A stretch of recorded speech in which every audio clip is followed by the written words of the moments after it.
So I think we're ready. I can't believe it. Welcome, everyone. Thanks so much for coming to this October 5th Brattle Democracy Forum meeting. I have to say I'm really proud and pleased to be hosting these meetings. And as I already said, it's great to see you here. Our subject tonight is abortion rights and the production of law. And Nick Biddle will be presenting on that subject. And I'm really looking forward to it, Nick. So take it away. Thanks very much. Yeah, so I'm going to talk today about the Texas abortion law, the Supreme Court's tacit approval of it, and the role I see that abortion plays in the right-wing political playbook. Briefly, we know about the Texas law passed in May. It's called the heartbeat law because it outlaws abortion at the moment a fetus heartbeat is detectable. Between 6 and 7 weeks of pregnancy, which is to say, it outlaws abortion before many women become aware they are pregnant. The innovation in the Texas law, this recent one, is just as egregious as the 6-week limitation, and it's the mechanism of enforcement. So as to sidestep a federal prohibition against state enforcement of abortion laws, when such enforcement imposes an undue burden on a woman, the heartbeat law empowers all citizens, private citizens, whether they live in Texas or not, to sue any woman and or her accomplices who seek abortion after 6 weeks. If the litigant proves an effort to abort after 6 weeks of pregnancy, the litigant will be awarded $10,000, lawyer and court fees, all to be paid by the liable woman and or her collaborators. If the litigant fails to prove such an effort, there is no penalty for him or her, and the accused must still pay for her legal defense and court fees. This is straightforward vigilantism with no restraint. It is so illegal, it's laughable. In a recent podcast, the New York Times journalist Ezra Klein presented a parallel situation. What, he said, if California passed a law where it said, we're going to say it's illegal to own guns, any kind of gun, but the state of California will not be the one who enforces the law. It's going to be anybody who notices a gun or thinks you might have one. And then you can sue. And if you do have a gun, you've got to give them $10,000. My belief is zero, that this Supreme Court would say, oh, that's very clever reasoning. We just can't do anything about it. You see, that is the reasoning the Supreme Court gave on September 2nd for not imposing an injunction against the Texas law.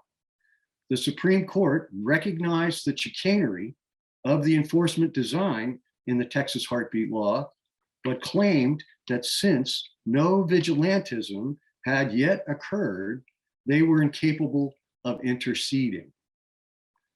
Leslie Regan, who's written 2 books on the history of abortion, joined Klein on that podcast. And she responded, there are many illegal laws that are passed all the time that violate the Constitution in terms of Roe v. Wade. A number have been passed in Texas. It's a game, it's a trick. And the Supreme Court, to our shock, but also in some ways, not so surprisingly, given who's on the court, decided that they would not enjoin it until the case had been heard. Those of you who are pro-choice, not pro-choice, will also be anti-Supreme Court as it is currently constituted. We're all now too familiar way too familiar with the outrageous. Having endured 4 years plus of Trumpian political outrageousness, overlaid with 18 months of COVID outrageousness, this new layer is, well, it's very tiring. As we witnessed last Saturday in the women's marches in DC and nationwide. The New York Times article reporting on those marches used the headline, "Under Siege, Supporters of Abortion Rights Struggle to Gain Momentum." And that is how the right wing of America likes it. They are striking while the iron is hot, while the collective energy of the Democratic Party, progressives, and activists is low. And how are they striking? They are striking with laws, lots of laws, passed in nearly every case at the state level by Republican legislatures, often holding a majority only through gerrymandering. The Times article, talking about the marches, pointed out that in the first 6 months of the Biden administration, more abortion restrictions were enacted by state legislatures than in any previous year. Since the September 2nd Supreme Court decision, Republican legislators in 11 states have introduced copycat versions of the Texas law. Copycat laws among Republicans are common. The new renditions incorporate the freshly minted vigilantism of the Texas law. And already, Mississippi, Georgia, Alabama, and 8 other states have that version, as well as original earlier versions without the new vigilantism. Older heartbeat laws have been turned back by the courts because they place responsibility for enforcement onto state officials, as mentioned above. Roe v. Wade, specifically, of course, prevents states from enforcing when doing so creates an unfair burden on the mother. Courts have seen clear to interpret compelling women to seek abortion before they know they are pregnant as an undue burden. Imagine that. Thank goodness for small measures of rationality. But Texas found a way to end run the courts.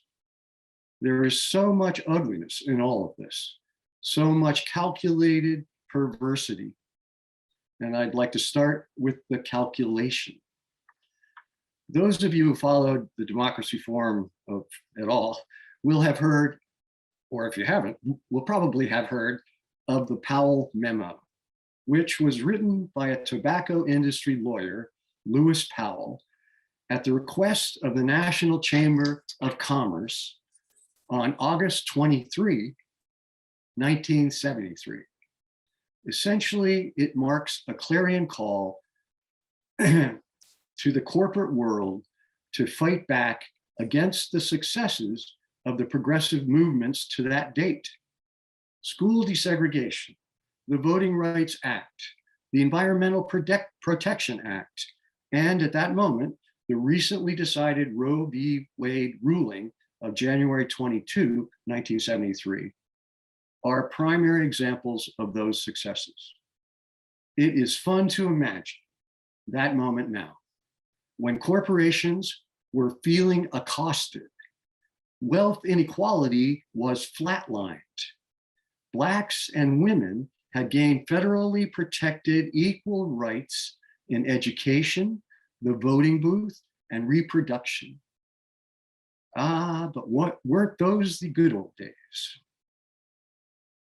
2 months after writing his memo, and in the middle of the Watergate scandal, Richard Nixon nominated Lewis Powell for the Supreme Court.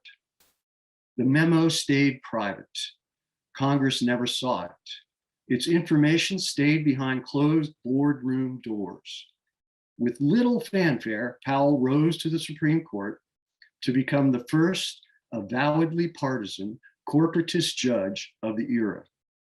More importantly, he became godfather of a right-wing war against the democratic, humanist, and science-based advances of the 20th century. As briefly as I can, I want to outline the thrust, if you will, of the memo. Powell begins by quoting Milton Friedman.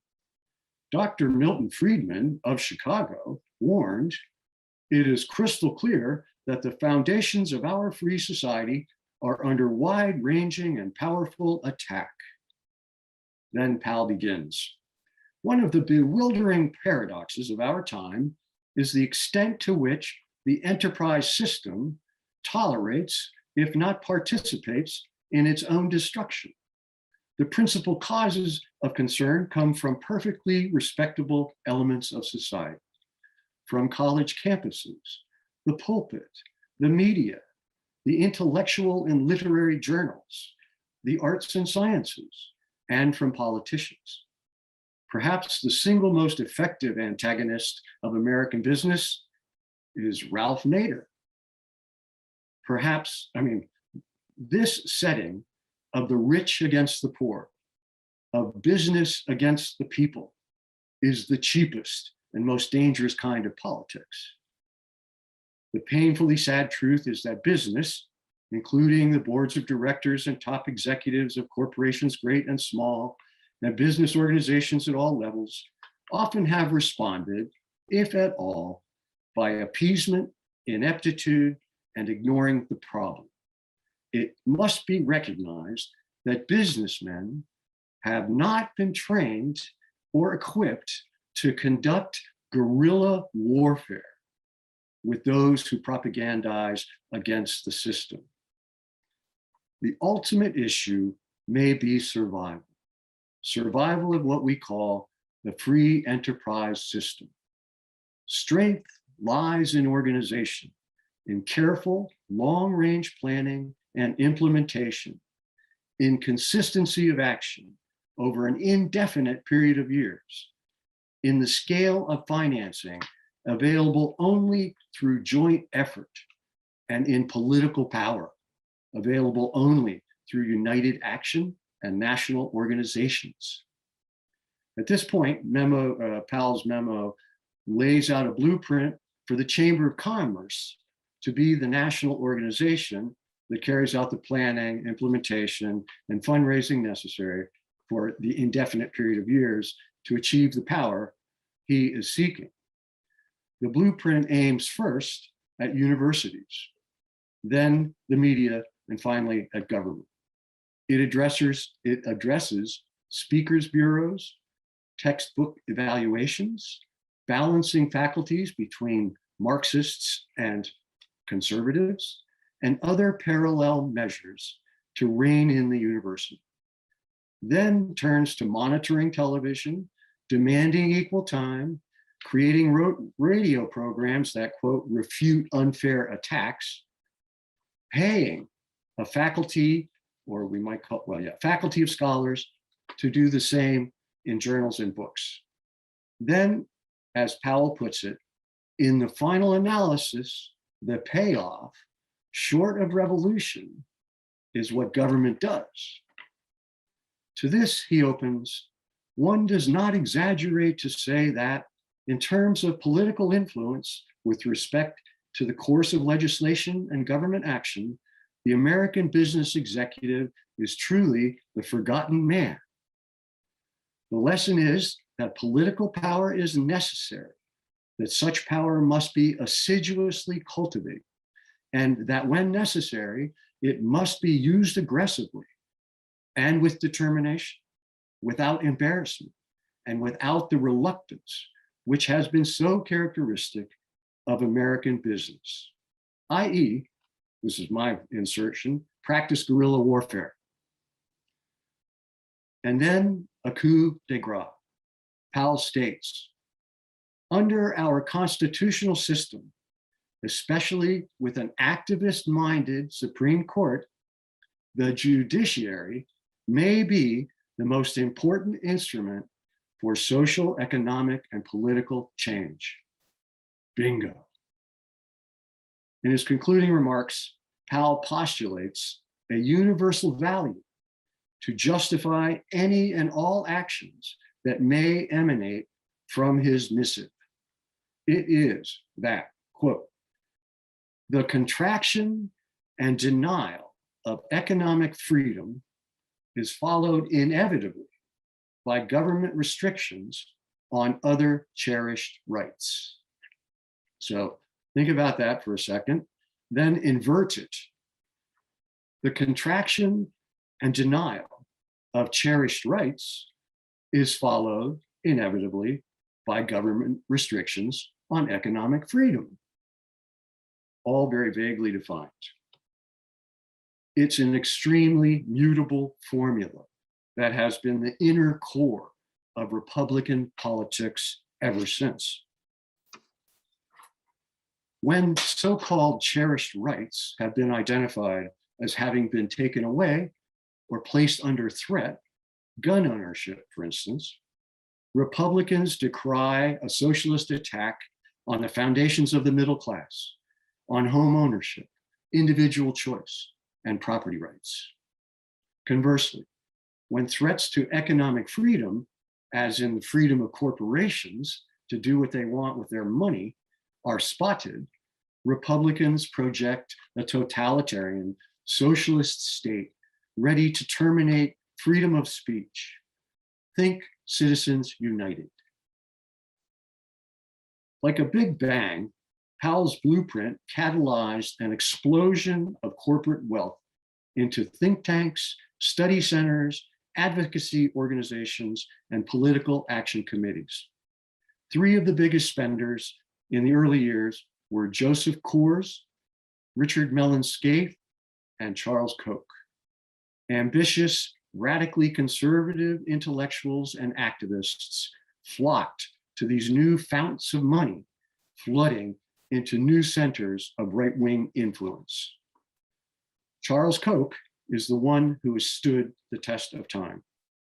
It is Koch who has followed through, building, to paraphrase Powell, strengthen organizations through careful long-range planning and implementation, consistent action since 1973, now 48 years, and at a scale of financing available only through massive investments with the concerted goal to impact, mold, and control political power.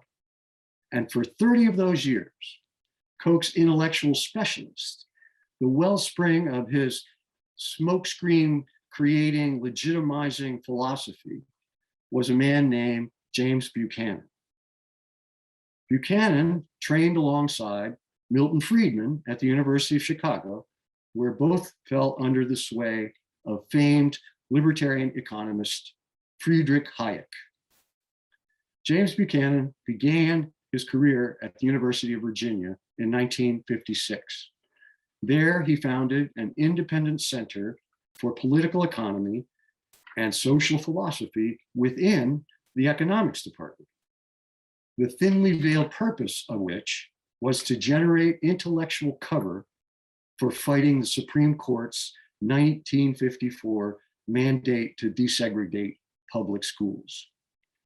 As a native Kentuckian with an overt disgust for Ivy League liberalism, Buchanan was a perfect candidate for the job. In the following few years, he and colleagues railed against what they characterized as the monopoly public schools held on education and the monopoly unions held on labor rights. But pretty soon, Buchanan rose to eminence among right-wing circles as he developed what he called public choice theory. The premise of his theory is the following.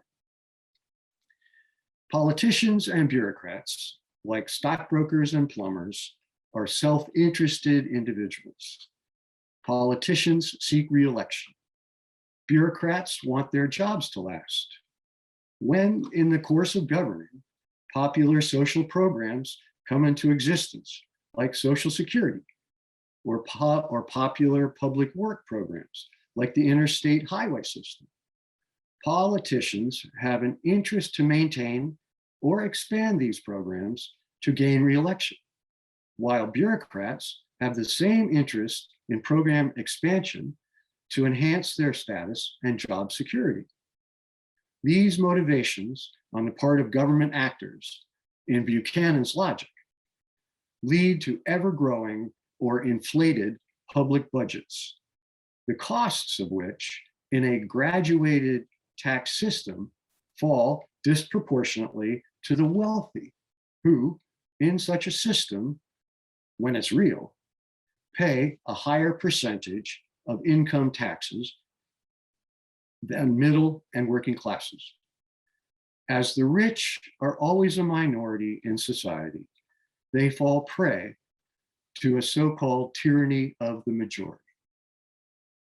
Buchanan's solution, predictably, was to privatize all government programs, from Social Security to road building, public education to public utilities. In recognition that natural human self-interest in the operations of government will always result, in Buchanan's logic, in overinvestment within the public sector. Better to let the private sector, which openly admits self-interest, build, manage, and operate our retirement, healthcare, education, transportation, and water systems, to name only a few. Whereby, in that admission of self-interest, free market competition will create the highest efficiency. If this sounds familiar, it should, because this is the rationale of the Reagan Revolution and the philosophy behind the slogan, government isn't the solution, government is the problem. Buchanan published his theory in a book titled The Calculus of Consent in 1962. Charles Koch took note, but the 1960s happened, after which came the nuclear catalyst of reaction in August '73. Barely a month later, in late September, Buchanan gave an opening speech at an economic forum, fairly parroting the language of Lewis Powell. What was needed, he said, was, quote, to create, support, and activate an effective counterintelligentsia to transform the way people think about government. He blamed universities for instilling leaders in both parties, as well as the media, with an FDR-type liberalism.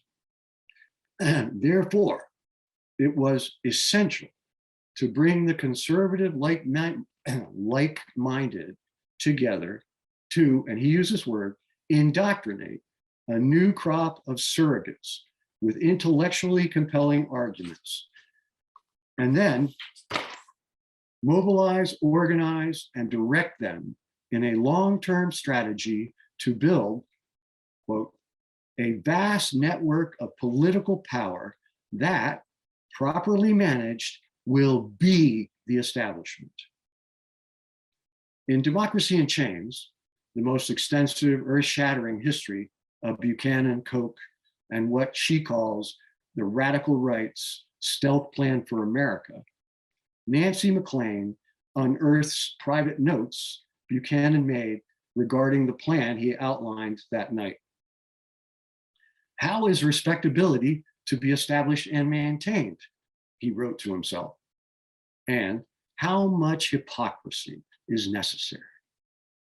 We know the answers to those questions now. New think tanks, legislative councils, centers for study, and clubs for growth have been founded to project respectability. Big money maintains it.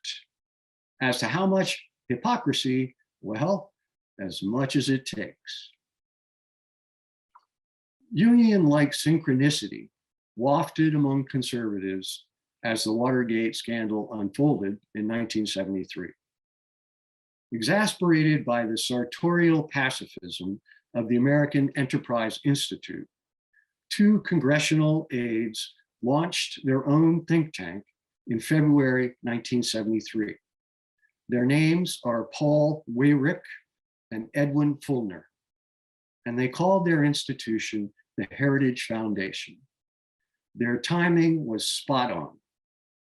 Just as James Buchanan was articulating his plan to build a right-wing intelligentsia to transform the way people think about government, Joseph Coors and Richard Scaife discovered the Heritage Foundation, and they invested mightily.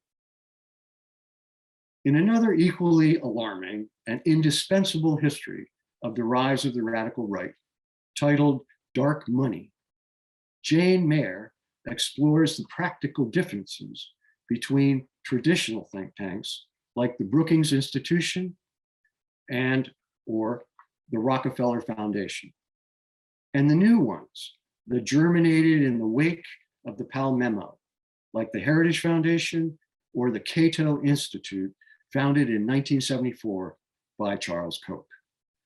The primary distinction is elementary. Older think tanks strove to promote the general public interest, while the new ones stoke the private and partisan interests of their sponsors.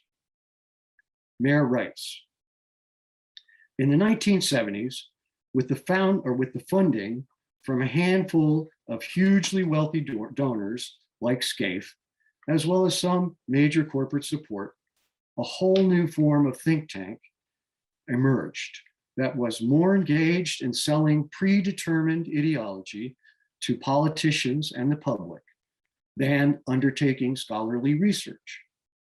One traditional think tank president put it this way, that the new think tanks, quote, represent an inversion of the progressive faith that social science should shape social policy. These right-wing think tanks are essentially disguised political weapons.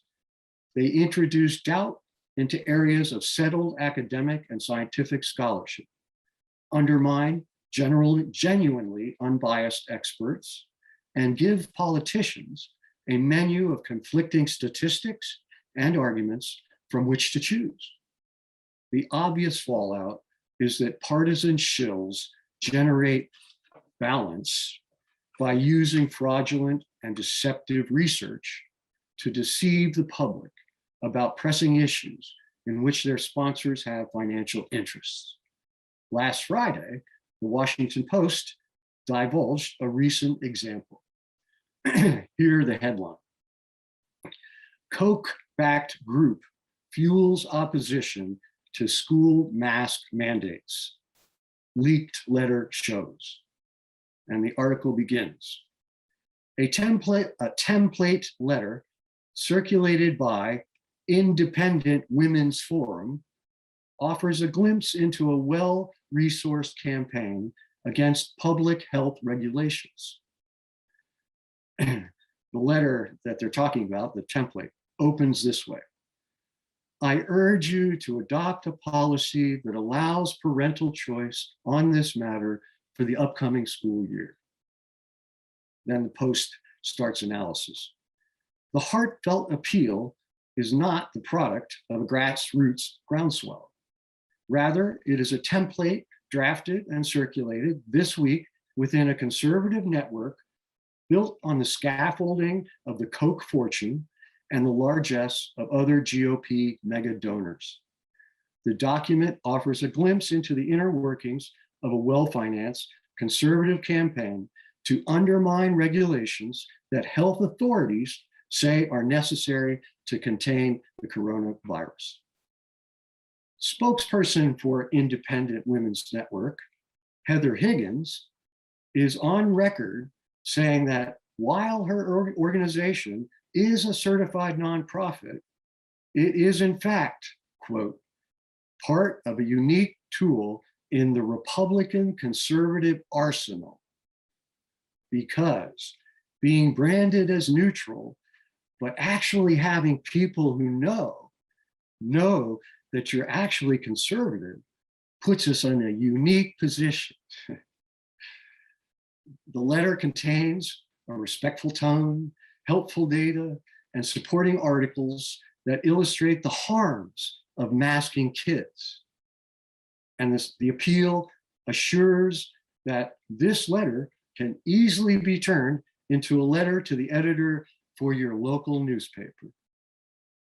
But the document flies in the face of the recommendations from the American Academy of Pediatrics, as well as the Centers for Disease Control and Prevention. In contrast with the evidence provided by government scientists, the Independent Women's Forum letter offers an inventory of inaccuracies. What do we see here?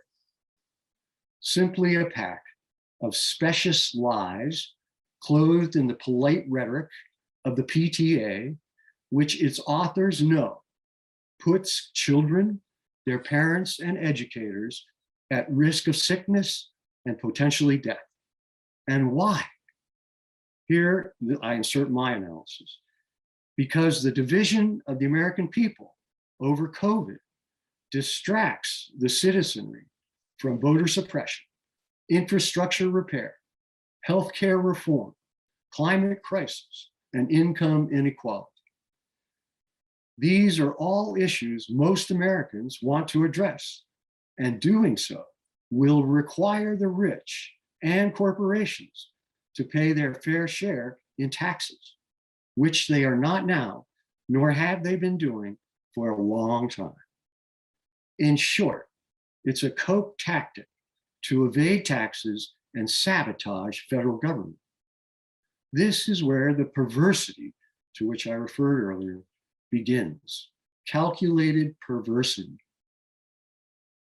Copycatting the Texas heartbeat law or drafting and circulating a template letter are much the same thing. Koch paid operatives have been doing both since the 1970s. Paul Weyrich led the way in 1973 when he formed the American Legislative Exchange Council. In a letter to a colleague at that time, Weyrich wrote, "The businessman has been notoriously apathetic in the political field. The organization we propose would screen him and provide him a vehicle which would in effect do his political work for him at a price." The structure Weyrich created consisted of an ever-expanding network of closed-door conferences in which businesses and trade groups paid expensive fees to attend in conjunction with local and state officials and legislators. There, with the direction of Heritage Foundation operatives, the three parties, the operatives, the businessmen, and the politicians, crafted model laws, which the politicians then took home for introduction as their own. Former Wisconsin Governor Tommy Thompson once admitted, quote, "I always loved going to those ALEC meetings because I always found new ideas. Then I'd take them back to Wisconsin, disguise them a little bit, and declare that it's mine." Since the 1980s, ALEC has produced about 1,000 new bills each year. On average, 200 of those become laws. ALEC has been a favored recipient of Koch money. And in turn, ALEC has generated hundreds of bills to deregulate or otherwise help the fossil fuel industry, including Koch Industries. In 2013, ALEC produced over 70 bills aimed at impeding government support for alternative renewable energy programs. But the big prize, as Lewis Powell plainly said, is an activist-minded Supreme Court. So long, that is, if the activism heads in the right direction. And as we all know, this Supreme Court plays to the tune of the Kochtopus. Right-wing bills are drawn up in the back rooms of ALEC conferences. Gerrymandered states turn those bills into laws. And the counterintelligentsia at George Mason University and Fox News applaud. But the real prize has finally been taken, and it's been 40 years in the making. Excuse me a second. In 1981, James Buchanan took a position at George Mason University in Arlington, Virginia, where Charles Koch paid to transform the economics department into the nation's premier libertarian training ground, not just for students, but also politicians across the Potomac River. Both men were eagerly welcomed onto the then diminutive, undistinguished campus. Taking advantage of the sway, Koch branched out into the law school to arrange the hiring in 1986 of Henry Mann, a lawyer and co-religionary of Friedrich Hayek, to become dean of the School of Law. Mann quickly co-opted a Harvard program of law and economics, that's what it was called, that sought to mold jurisprudence in the same fashion as Buchanan's public choice theory affected economics. With Koch's blessing and money, Mann began holding all expense paid 2-week seminars for sitting judges in luxurious settings in Florida, California, and Hawaii. Jane Mayer describes them as, quote, popular free vacations for judges, a cross between Maoist cultural re-education camps and Club Med. After a few hours of learning why environmental law and labor laws were anathema, the judges broke for golf, swimming, and delightful dinners with their hosts. In a few years, 660 judges had gone on these junkets, including one unconfirmed Supreme Court nominee from the US Court of Appeals. Reportedly, 40% of the judiciary have participated. Simultaneously, a small Ivy League group called the Federalist Society, founded in 1982, morphed by 1986 after a $5.5 million infusion from John Olin Foundation into the largest partisan legal association in America, with over 150 college campus chapters and 75 lawyers groups. Further support from Scaife, Koch, and others culminated in $370 million over the following 20 years. All 6 conservatives on today's Supreme Court are Federalist Society members. They, along with 70,000 lawyers across the nation, pledge their allegiance to the Federalist Society slogan, which is checking federal power, protecting individual liberty, and interpreting the Constitution according to its original meaning, except that is, if you're a woman. I want to underscore the hypocrisy involved in the Federalist Society's pledge in relation to the 6 Federalist Society judges on the Supreme Court. The Federalist Society's real goal is to install activist conservative judges in every court in the land. Why? So they can rewrite, strike down, and reshape the laws of America. As Lewis Powell proclaimed, an activist-minded Supreme Court may be the most important instrument for social, economic, and political change. Why? Because the Supreme Court is the highest federal power in the nation, more powerful than Congress and the president. When those judges chose not to enjoin the Texas heartbeat law, they did not check federal power as they promised. They wielded it with nearly unprecedented force.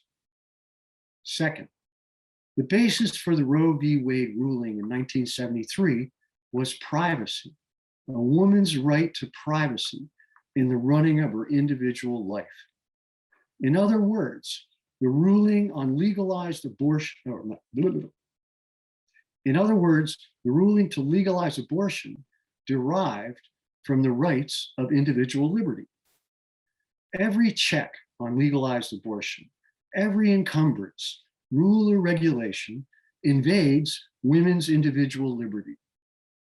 The sheer mockery of women by these people, this court, to claim a commitment to protecting individual liberty while ruling against it by curtailing or outlawing abortion is beyond words. Finally, the gobbledygook nonsense about original interpretations of the Constitution is pure legalese sophistry. Legal scholars know that the Constitution was written with the expectation of change for slavery, commerce, voting rights, and much more. Feigning attachment to original interpretations is a smokescreen to turn back popular movement and progressive change, except in one regard. The Constitution did have an original priority, and that was to prioritize property and property rights over people and their rights. And truly, at every turn, Federalist and conservative rulings do hold to that original position. So, what role does abortion play in the right-wing political playbook? And why have I spent so much time talking about public choice theory and the construction of the coctopus? It gets down to that one originalist position of the Constitution, the priority of property and property rights over people and their rights. Charles Koch once gave a speech to his hometown Rotary Club in Wichita, Kansas. He told his fellow Rotarians that government's only legitimate role was, quote, to serve as a night watchman, to protect individuals and property from outside threat. That is the maximum. Charles Koch wants to see the end of the whole public sector. He wants no public schools, he wants no public transportation, public utilities, public health. He'd just as soon we all die, knowing that many of us will crawl on our knees, begging to work in his oil fields before we do. He has devoted over $1 billion in 50 years of his life to that end, and his success is our shame. That success has depended upon gathering the like-minded to his cause, for which he is more than willing to pay. But in a majoritarian democracy, which at this point, the United States can only barely claim, effecting his goal requires rallying large numbers of people who neither share his values nor understand his intent. The Republican Party has been the vehicle for his effort. Lewis Powell's memo played right into his hands. In this context, abortion and abortion rights has proven to be the most galvanizing tool in the Republican arsenal, as Heather Higgins indelicately put it. When the Supreme Court decided Roe v. Wade in 1973, polls showed only a slight difference in support for or opposition to legal abortion among both Democrats and Republicans. As late as 1984, Gallup recorded that 39% of Democrats and 33% of Republicans were in favor of legal abortion. or pro-choice, while 40% of Democrats and 45% of Republicans were against it, or pro-life, as they say. That is to say, there were 6 percentage points of difference between the two sides in both parties. By 2020, those figures had changed dramatically. 73% of Democrats and 25% of Republicans had become pro-choice, while 17% of Democrats and 60% of Republicans were pro-life. A 6% gap of difference in 1984 jumped to a 48% in 2020. In a September 15 article, the New York Times reporter Thomas Edsall writes, "Scholars and journalists studying the evolving role of abortion in American politics make the case that key leaders of the conservative movement in the late 1970s and early 1980s, among them Richard Viguerie, Paul Weyrich, Phyllis Schlafly, and Jerry Falwell, were seeking to expand their base beyond those opposed to the civil rights movement. According to this argument, conservative strategists settled on a concerted effort to politicize abortion, in part because it dodged the race issue and offered the opportunity to unify conservative Catholics and evangelicals.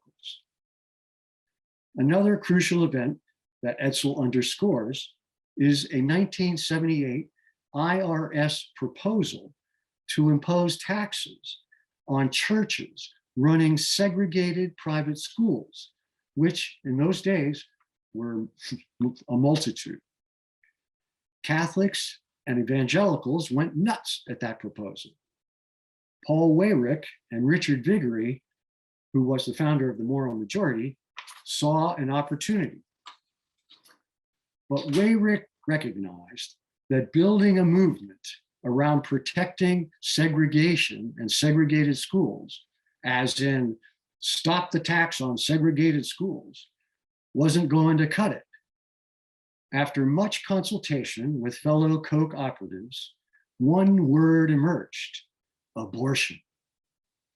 A historian of the evangelical movement, Catherine Stewart, writes that abortion opponents, quote, are more likely to be committed to a patriarchal worldview in which the control of reproduction and female sexuality in particular is thought to be central in maintaining a gender hierarchy that, as they see it, sustains the family, which they claim is under threat from secular modern forces.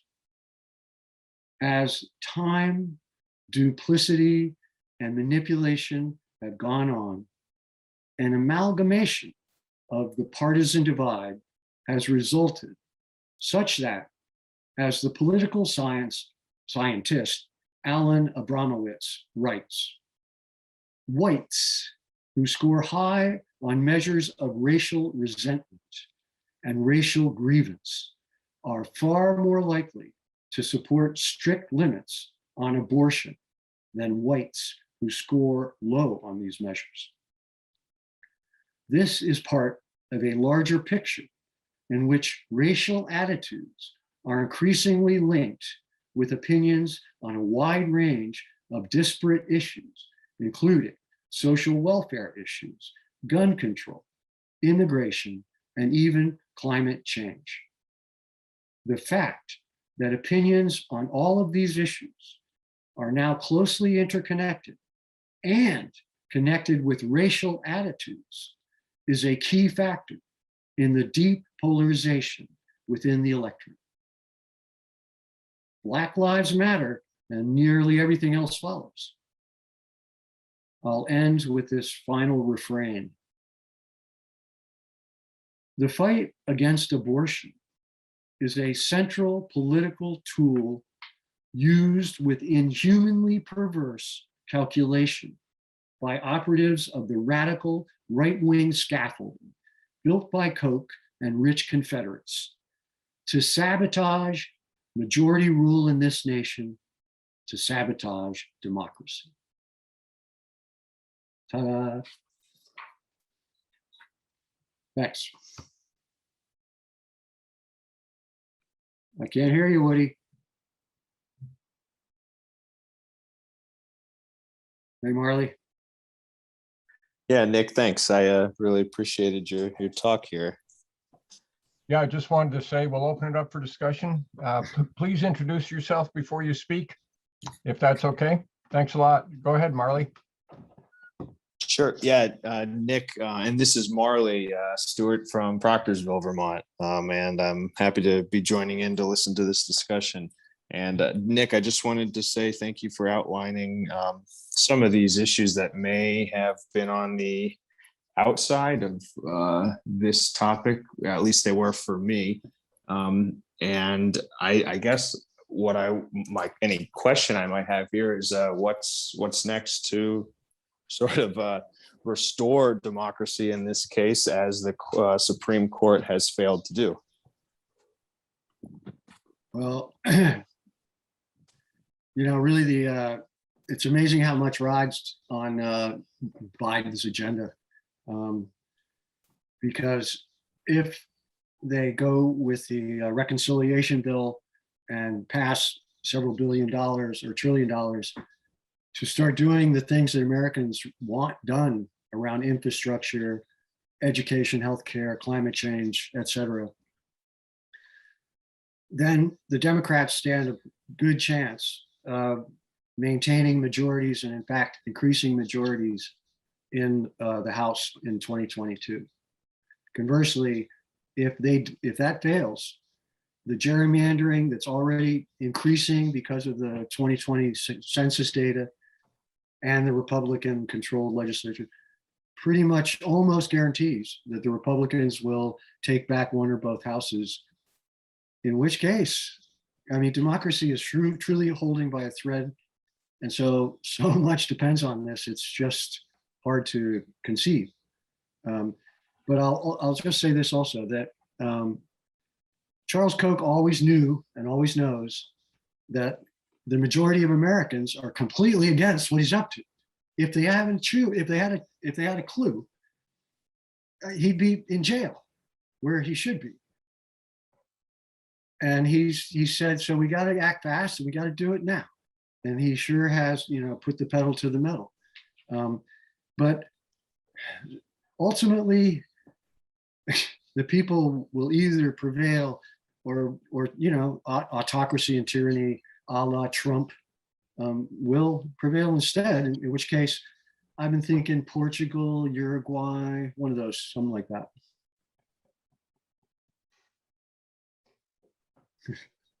And Yeah. so I wrote out my thoughts to try to keep them straight. I appreciated learning about the Powell Memo, which I didn't know about before. Oh, wow, good. I was hoping you Amazing. Yeah. And I appreciated also this notion of calculated perversity as purposeful distraction.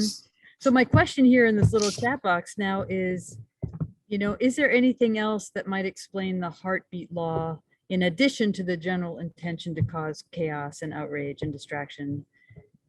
I'm wondering, how does this attack on reproductive rights serve the Koch cause to undermine the public sector?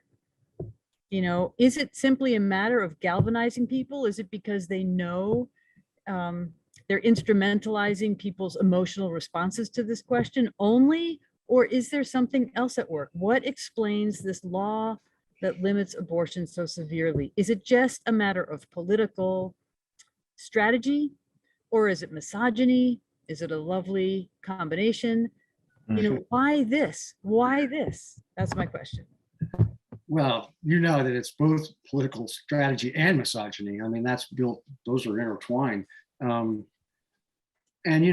I'll send you Edsel's article, which is really quite superb and goes, I think, tries to answer this whole full spectrum, get at the regional grievances that the South still holds against the North, how this overlaps and entwines with that, the patriarchy of that divide, there are little components that I think might add, I don't want to call it legitimacy, but might add some sort of emotional rationale or weight to why anybody would support such a atrocity.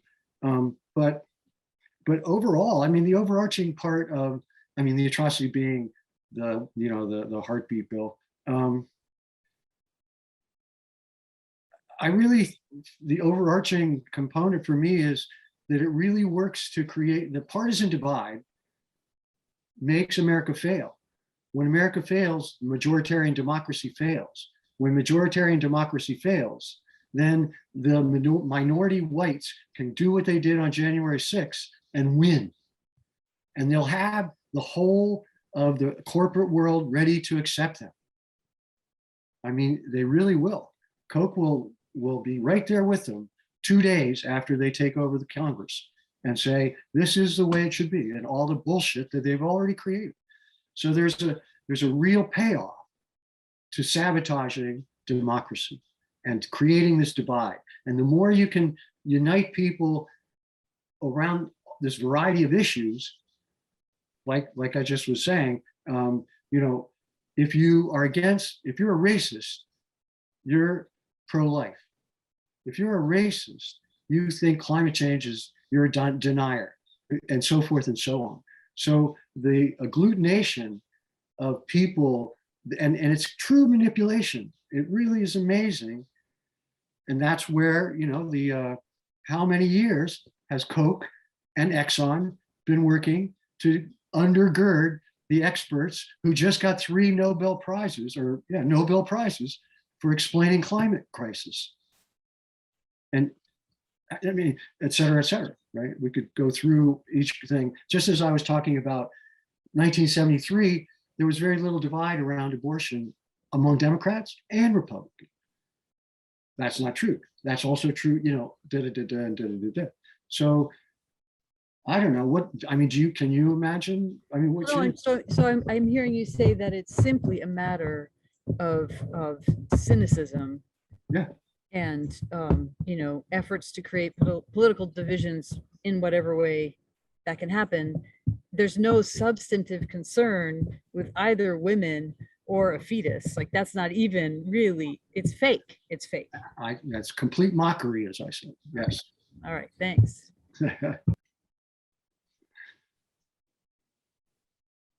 What do you got, Garrett? Well, can you hear me? Yeah. Okay.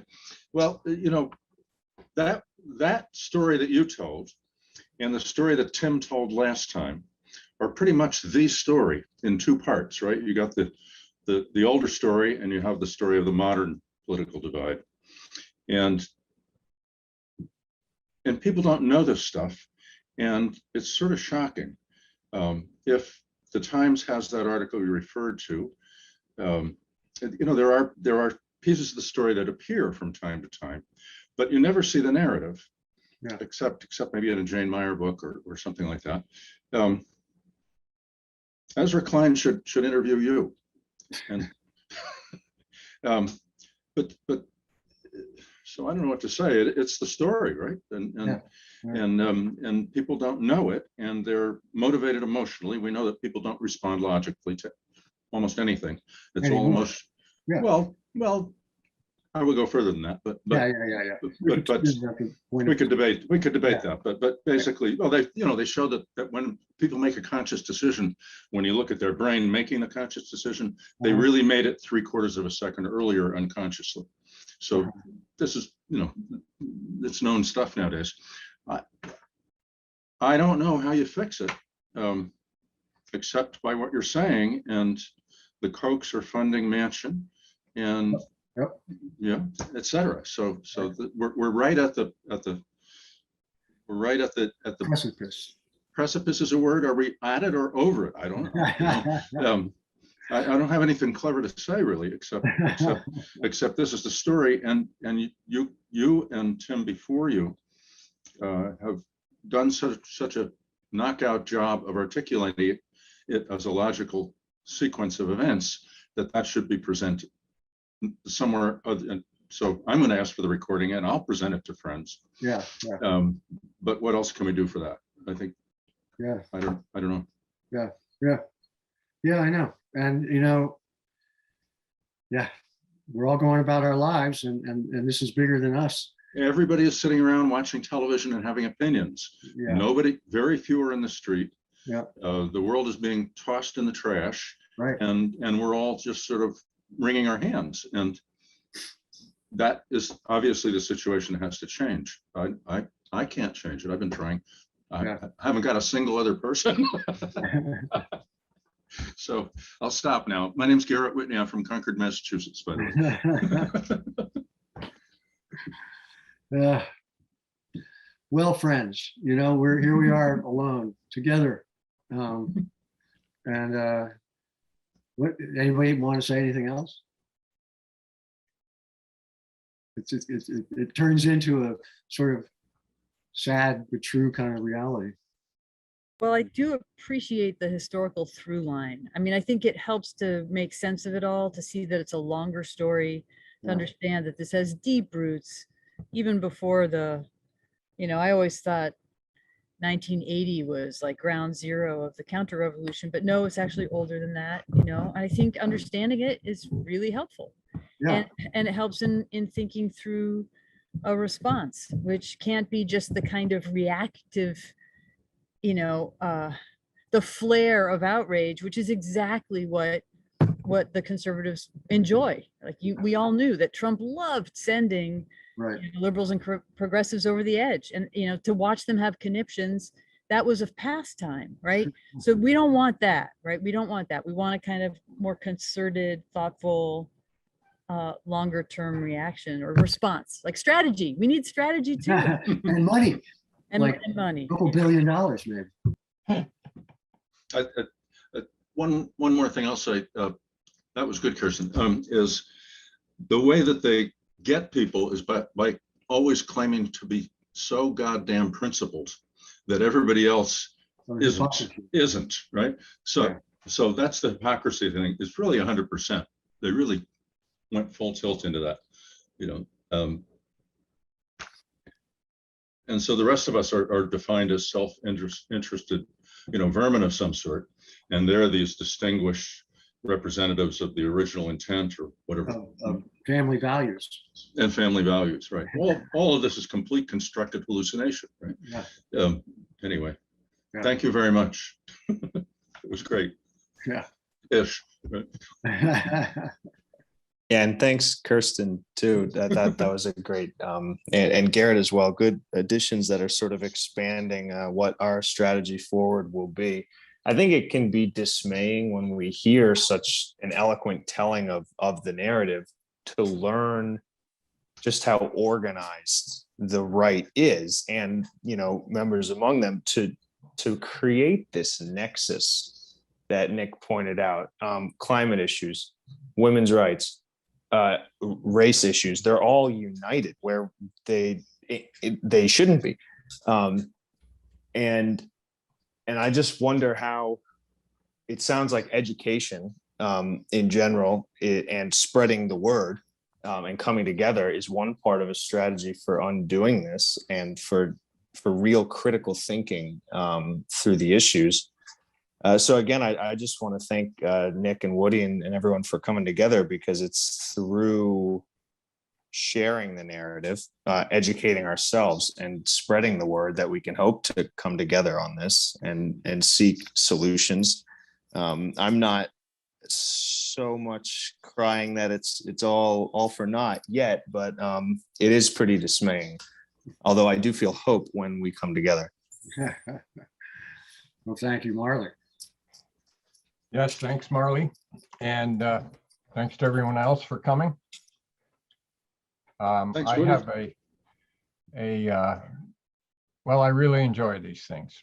I think, as everybody knows, if we come together and talk, things can get better. So thanks for being here. And I just wanted to say thanks to Andy Reichsman for editing our video and audio. for BCTV and WBEW. And I think that's it for tonight. Our next meeting will be on November 9th. And we hope, I think we may be looking forward to Tim Kipp, and he wanted to talk about the Supreme Court. Here's hoping you'll be there with us. Thanks so much.